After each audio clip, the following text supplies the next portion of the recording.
This video is how to warm up one flipping margarita pizza. Okay, I didn't understand why it's called margarita. Yes. Don't mind that sound.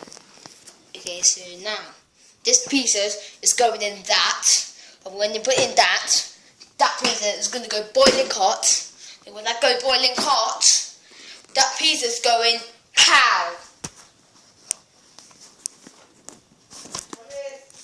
So now we're back with this pizza. It's going in there, making it boiling hot. So let's put it in test. 1 minute 5 seconds. Go. Do you mind that?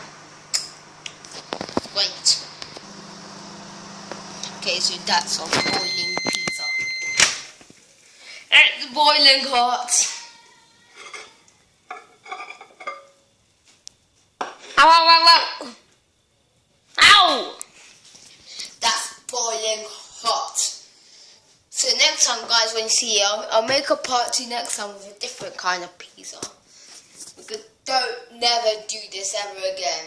The next video will be using this microwave again and making it into 2 minutes. This is just 1 minute 5 seconds. And look how it's become.